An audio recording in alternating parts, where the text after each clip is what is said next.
Hello, bienvenue sur Rock Your Podcast, le podcast qui te donne les clés pour propulser ton business grâce au podcast. Je m'appelle Mariama, je suis spécialiste du podcast marketing. J'aide les entrepreneurs et indépendants à utiliser la puissance du podcast pour développer leur marque personnelle et transformer leurs auditeurs en clients. Dans chaque épisode, je te partage mes conseils pratiques pour créer et développer ton podcast et surtout pour en faire un puissant levier d'acquisition client. Pour ne manquer aucun nouvel épisode, abonne-toi à Rock Your Podcast sur ta plateforme d'écoute préférée.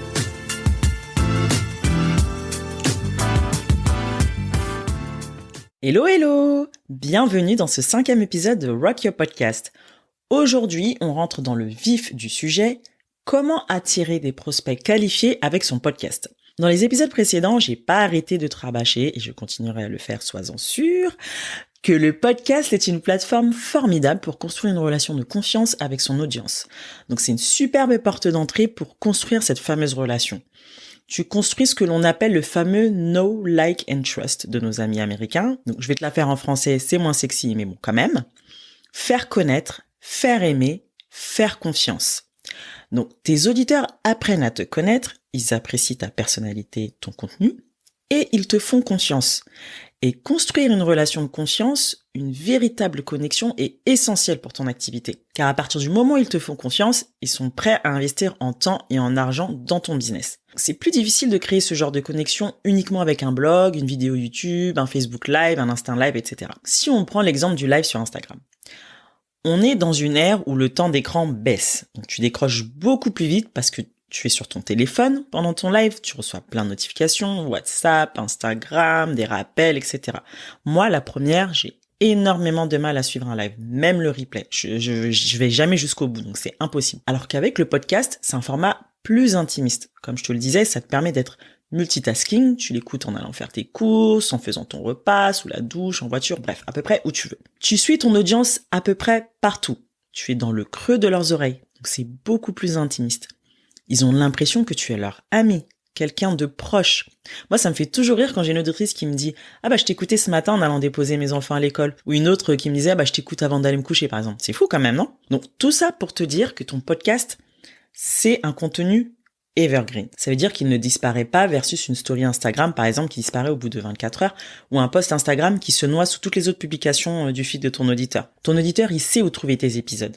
Il sait quelle application d'écoute il va choisir, il sait quel épisode il va écouter, et s'il s'abonne, il reçoit une notification à chaque sortie d'épisode. Donc si tu postes un épisode toutes les semaines ou disons tous les 15 jours, il va attendre semaine après semaine tes nouveaux épisodes. Tu deviendras une référence dans ton domaine parce que tu lui apportes du contenu régulier, tu l'inspires, tu lui apportes une transformation, tu le guides, et le jour où il faudra basculer vers une offre payante, il sera plus enclin à se tourner vers toi. Et tu vas me dire, comment je fais ça, Mariama?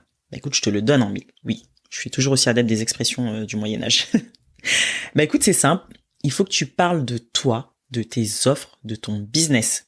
Tu dois le mettre en avant dans ton podcast. Tu fais un podcast pour développer ton business. Donc, si tu ne le mentionnes jamais, ça va être compliqué d'attirer des clients. Bien sûr, tu vas pas débarquer dans chaque épisode et dérouler ton catalogue. Ah bah moi je fais ci, moi je fais ça, je propose ci, je propose ça. On est d'accord. Mais il faut réussir à le mentionner de temps à autre. Même si tu fais un format interview, tu dois pouvoir te mettre en avant et pas uniquement ton guest. Ça peut pas être une conversation où 90% du temps c'est ton guest qui parle et toi 10%. C'est pas idéal si tu veux attirer des clients. Il faut que tu participes à la conversation. Il faut que tu donnes l'impression à tes auditeurs qui sont assis à côté de vous et qui font partie d'un échange avec deux amis qui partagent leur point de vue sur un sujet. Si tu choisis le format interview, je te recommande de mixer avec quelques épisodes solo. Si ça te prend trop de temps et c'est pas un format que tu souhaites privilégier, tu peux par exemple, à la fin de l'interview, faire un petit récap solo avec ton retour et ton analyse de l'épisode. C'est un moyen pour toi de pouvoir créer cette connexion avec ton audience. Il faut qu'elle sache qui tu es et ce que tu fais. Il faut que tu parles aussi de tes produits et de tes services dans tes épisodes. Il faut pas que tu te contentes seulement de le mentionner à travers un appel à l'action dans ton outro. Certaines personnes arrêtent l'écoute de leur podcast ou passent à l'épisode suivant avant même la fin de l'épisode. Donc du coup, si tu parles de tes offres et de tes services uniquement dans l'outro, surtout si en plus tu utilises toujours la même, ils risquent de passer à côté. Donc pendant tes interviews, ou même dans tes épisodes en solo, il faut que tu essayes de mentionner subtilement ce que tu fais, de manière organique. Bien sûr, il faut que ça ait un rapport avec ce que tu es en train de raconter. Si par exemple ton invité te dit qu'il galère à optimiser le SEO de son site web et que, comme par hasard, tu proposes une formation en SEO, c'est le timing parfait pour le mentionner. Tu peux faire quelque chose du style « Ah moi aussi je suis passé par là, j'ai pas mal galéré, j'ai fait pas mal de recherches, je me suis formé dessus, j'ai mis en place certaines tactiques, certaines pratiques. Et je sais qu'il y a plein d'entrepreneurs qui se lancent en ligne, qui galèrent aussi sur le référencement. Et du coup, j'ai moi-même lancé une formation où je propose des services pour aider au référencement. Par exemple, tu vois, là, tu vends ton offre sans vraiment la vendre. Donc, tu montres à ton audience que tu as la solution pour les aider. En parlant de ça, si tu as des clients qui acceptent de faire des coachings en live, tu peux par exemple faire un épisode spécial de podcast. Ça permet à tes auditeurs de voir ta façon de travailler, ton expertise et les services que tu proposes. Si tes clients ils sont pas OK avec ça, ou si toi-même tu veux tout simplement pas dévoiler tes sessions de coaching au grand public, et c'est OK, tu peux tout simplement interviewer tes clients, les amener à partager une problématique que tu les as aidés à résoudre, et ça permettra à ton audience de voir la relation que tu entretiens avec tes clients.